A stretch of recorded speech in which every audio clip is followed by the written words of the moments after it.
Le succès de la vaccination antirabique mise au point par Louis Pasteur en 1885 entraîna un extraordinaire mouvement d'opinion qui aboutit non seulement à la construction du premier bâtiment de l'Institut Pasteur à Paris, grâce à une souscription publique internationale, mais aussi à l'essaimage à travers le monde de centres de vaccination et de laboratoires de microbiologie.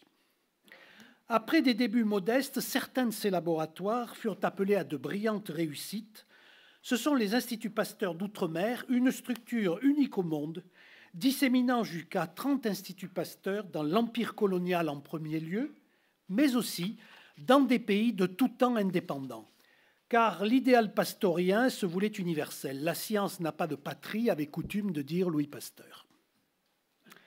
Parmi les instituts Pasteur coloniaux, celui d'Algérie fut créé en 1909 à la demande du gouverneur général Jonard et il fut dirigé de 1912 à 1962 par Edmond Sergent, cependant que son frère Étienne dirigea le service de la lutte antipaludique d'Algérie de 1904 jusqu'à sa mort en 1948. C'est dire que ces deux savants furent les figures de proue de cet institut avec lequel leurs œuvres se confondent. Je connais bien l'Institut Pasteur d'Algérie pour y avoir travaillé de 1972 à 1976 et en avoir étudié l'histoire durant plus de 10 ans en préparant la biographie des frères Sergent. À l'occasion de ma recherche biographique et documentaire, j'ai eu accès, grâce aux descendants des deux frères, à de nombreux documents et manuscrits, dont un certain nombre de carnets de mission d'Edmond. Ces carnets de mission, très informatifs sur la vie et les travaux de leur auteur, sont illustrés de magnifiques dessins en couleurs au crayolore, à la plume.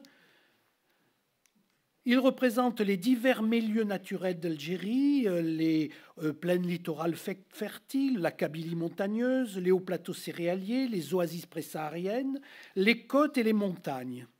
Ils campent des silhouettes ou reproduisent des scènes de la vie quotidienne. Les carnets de mission d'Edmond Sergent nous invitent à voyager dans l'Algérie de la première moitié du XXe siècle. C'est l'épopée sanitaire de l'Algérie coloniale qui apparaît au fil de leurs pages. Et leurs dessins, si vous le permettez, vont nous servir de fil conducteur dans les quelques itinéraires médicaux que j'ai choisi de vous présenter pour illustrer succinctement l'œuvre de l'Institut Pasteur d'Algérie dans l'entre-deux-guerres. L'histoire de la famille Sergent illustre parfaitement la double origine des Français venus s'installer en Algérie. Le père Louis Sergent, militaire sorti de Saint-Cyr, eut sa première affectation en Algérie en 1857 et s'y fixa en épousant Alice Merle des Îles, fille de colons installés dans la région de Philippeville. Le couple vit naître 3 garçons, Félix, Edmond, Étienne, dont l'enfance s'est passée dans la Kabylie de Colo, à Constantine, à Alger, au gré des affectations de leur père qui quitta l'armée pour le service des affaires indigènes. Alors que Félix l'aîné intégra l'école polytechnique en 1892 puis opta pour la carrière militaire, Edmond et Étienne effectuèrent leurs études de médecine à l'école préparatoire de médecine et pharmacie d'Alger, puis suivirent le cours de microbie technique d'Émile Roux à l'Institut Pasteur à Paris, où ils se spécialisèrent en microbiologie. Edmond et Étienne Sergent ont réalisé la totalité de leur carrière en Algérie, où durant plus d'un demi-siècle, ils ont accompli une œuvre exceptionnelle dans le domaine de la recherche scientifique et médicale et dans le domaine de la santé publique. Ils se sont livrés à une véritable exploration de la pathologie infectieuse algérienne. Leurs travaux ont porté sur de nombreux micro-organismes pathogènes responsables de maladies de l'homme, paludisme, fièvre récurrente, leishmaniose, de l'animal, pyroplasmose bovine et ovine, trypanosomose du dromadaire, brucellose, et même du végétal, bayoute du palmier dattier. Sous l'impulsion d'Edmond Sergent, l'Institut Pasteur d'Algérie prit une part prépondérante dans le développement de la santé publique en Algérie. Grâce à ses programmes de lutte antipaludique, antituberculeuse, antitrachomateuse, grâce à ses services d'analyse microbiologique, grâce à sa production de sérums et vaccins à usage humain, sérum antivipérin et antiscorpionique d'Étienne, vaccin antivariolique, vaccin à usage vétérinaire antipyroplasmique, et grâce enfin à des ouvrages d'éducation populaire, à l'hygiène et à la santé, tel ce petit livre publié en 1922 en édition bilingue franco-arabe. Premier itinéraire, les plaines littorales et la lutte antipaludique. L'Algérie était fortement impaludée au moment de la conquête et les populations locales payaient un lourd tribut à la maladie. Les troupes coloniales et les colons qui se sont aventurés à leur suite furent décimés par le paludisme. Les plaines littorales du Tel, chaudes et marécageuses, Sahel, Mitidja, plaines de Beaune, étaient infestées d'anophèles, les moustiques vecteurs du plasmodium du paludisme. La découverte de celui-ci, en effet, avait d'ailleurs été faite en Algérie en 1878 par un médecin militaire, Alphonse Laveran, alors en poste à l'hôpital de Constantine. Le paludisme était un obstacle majeur à la mise en valeur agricole de ces terres particulièrement fertiles.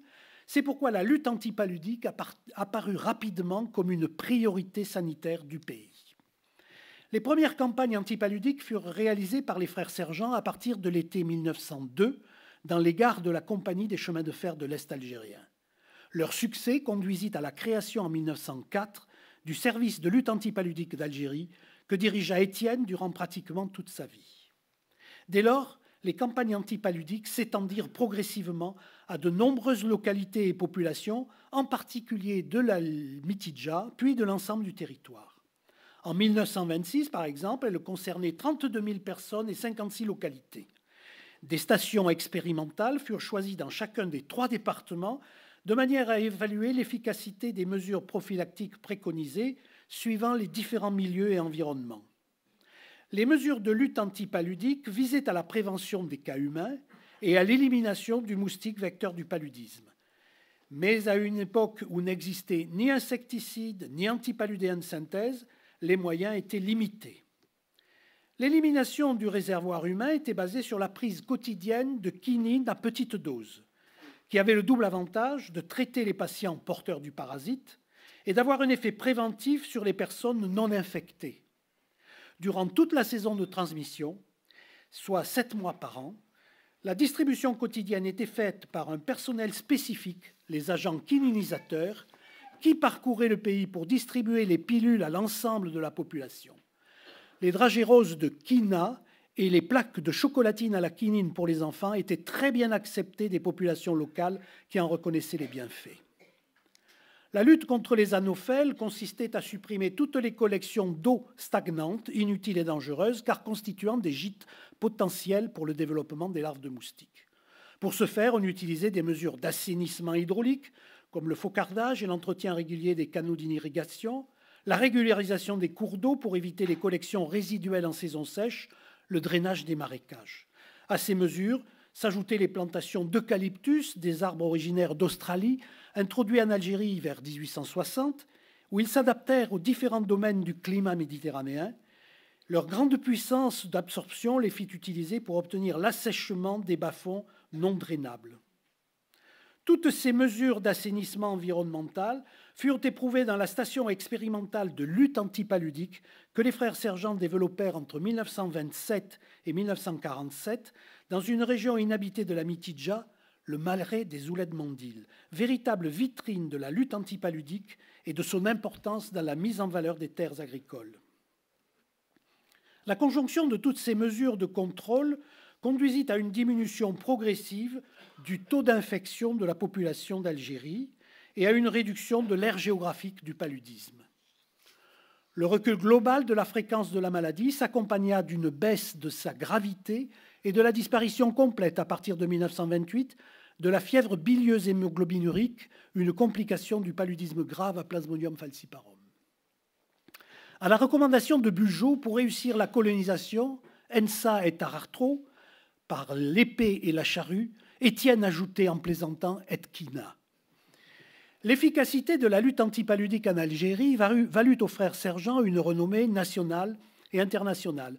Aussi furent-ils appelés hors d'Algérie pour mettre au point des programmes antipaludiques, en particulier en Tunisie, au Maroc et en Corse, mais surtout en 1916 et 1917 en Macédoine, où l'armée d'Orient était décimée par le paludisme.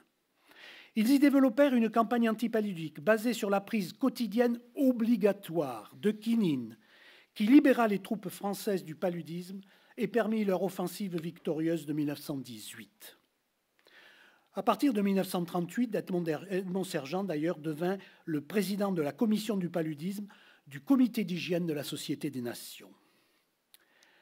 La viticulture, très importante dans les plaines littorales et sur les premiers contreforts des reliefs, fit l'objet de la part de l'Institut Pasteur d'Algérie de travaux de recherche dans la droite ligne de ceux réalisés par Louis Pasteur, qui avait établi que la fermentation du jus de raisin, responsable de sa transformation en vin, était l'œuvre de levures situées à la surface des graines de raisin.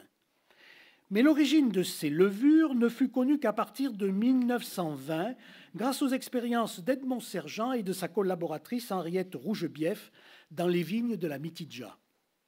Grâce à un jeu de cages grillagées et de cages vitrées, comme figuré sur cette affiche, ils ont démontré que les levures nécessaires à la fermentation étaient déposées sur les raisins mûrs par la drosophile, ici dessinée en haut par Edmond Sergent sur ses carnets, et dans le tube digestif de cette petite mouche pullulaient des levures de la fermentation du jus de raisin qu'elle répandait à la surface des graines de raisin sur lesquelles elle pondait, disséminant ainsi les levures dans les vignobles. Les hautes plaines constantinoises, aux rudes climat continental, ont vu s'installer des agriculteurs déterminés, s'adonnant à la culture de céréales ou à l'élevage intensif. C'était aussi une terre de rencontre avec les nomades venus l'été faire paître leurs troupeaux, en particulier de dromadaires. Sur le dromadaire, le mammifère le plus commun du Sahara, Edmond et son frère Étienne étudièrent une maladie que les caravaniers nommaient dbab. Et ils découvrirent que l'agent responsable de la maladie était un trypanosome, en haut à gauche, et que cette maladie était transmise par la piqûre de thon. Les élevages extensifs de bovins des hauts plateaux souffraient de diverses maladies parasitaires, dont l'épiroplasmose, transmise par des tiques. Edmond Sergent étudia ces maladies de 1913 à 1940 avec ses collaborateurs et il montra qu'elles étaient causées par 5 espèces de parasites contre lesquelles il développa des vaccins, en particulier contre les espèces les plus meurtrières. Entre 1933 et 1939, Edmond Sergent et ses collaborateurs vaccinèrent plus de 20 000 bovins en Algérie, au Maroc et en Tunisie, ce qui amena à une diminution importante de la mortalité des troupeaux qui passa de 163 pour 1000 à seulement 8 pour 1000. Ce vaccin fut d'ailleurs exporté au Proche-Orient et utilisé avec succès en Iran et en Palestine.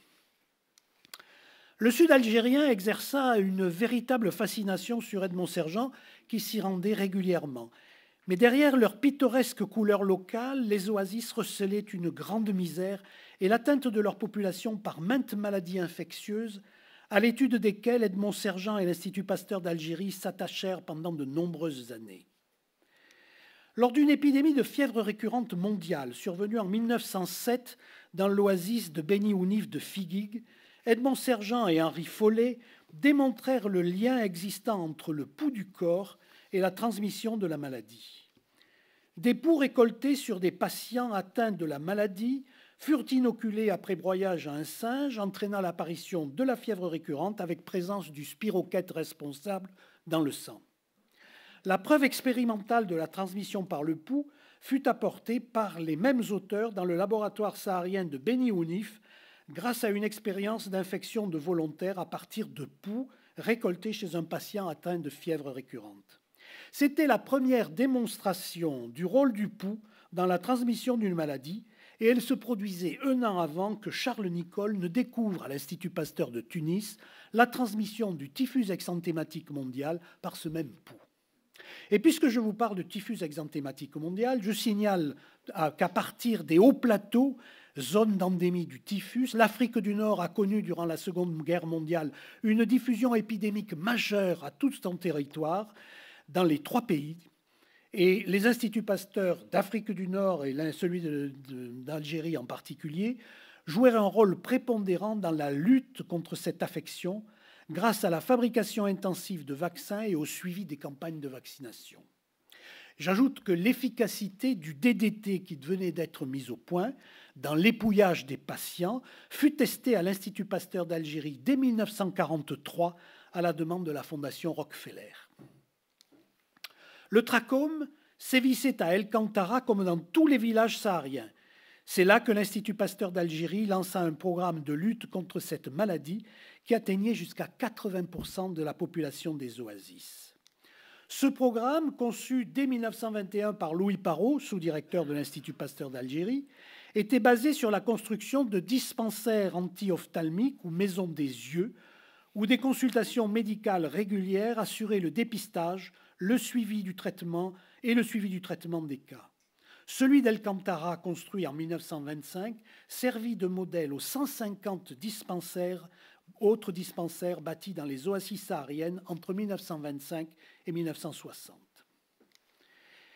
Les animaux venimeux étaient répandus dans les territoires du sud algérien, en particulier les scorpions et les serpents. Mais les accidents mortels par piqûre de scorpions étaient les plus fréquents, et c'est après une étude systématique des scorpions d'Algérie qu'Étienne Sergent entreprit la récolte du venin sur plusieurs milliers de scorpions. Après 4 ans de mise au point, le sérum antiscorpionique fut mis à la disposition des médecins d'Algérie à partir de 1936. Sa production et son utilisation augmentèrent progressivement jusqu'à atteindre 77 000 ampoules par an. Entre 1936 et 1949, plus de 4 000 patients reçurent du sérum antiscorpionique à la suite d'une piqûre. Parmi eux, 1003 présentaient des signes d'une envenimation grave qui, sans traitement, aurait abouti à la mort du patient. Et sur ce nombre, on compta 923 guérisons, c'est-à-dire 92%.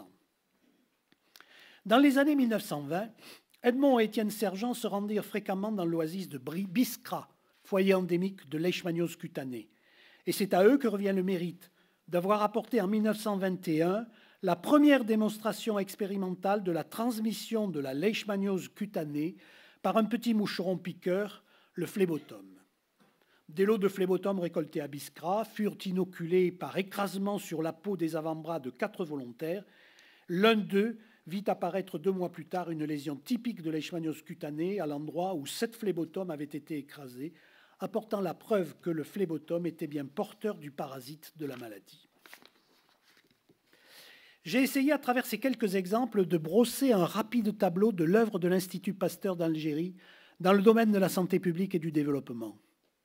Tout comme pour l'Algérie coloniale, la période de l'entre-deux-guerres fut la plus brillante et la plus productive pour l'Institut Pasteur d'Algérie, qui fut d'ailleurs associé à toutes les célébrations officielles.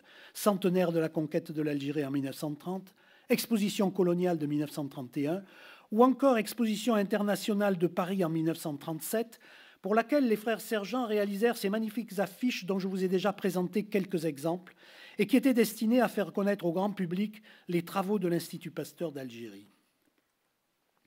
Savants de renommée internationale, les frères Sergent ont réalisé des découvertes capitales dans le domaine de l'épidémiologie des maladies infectieuses, mais surtout, dans l'entre-deux-guerres, la contribution de l'Institut Pasteur d'Algérie et des frères Sergent fut déterminante dans l'amélioration de la santé publique en Algérie, grâce aux programmes de lutte développés, grâce à la production de sérums et vaccins et au large éventail d'analyses microbiologiques réalisées.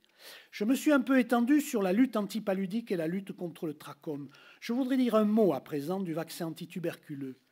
Grâce à l'Institut Pasteur d'Algérie, la population algérienne a pu bénéficier du vaccin mis au point par Calmette et Guérin dès 1924, c'est-à-dire la même année que la population métropolitaine.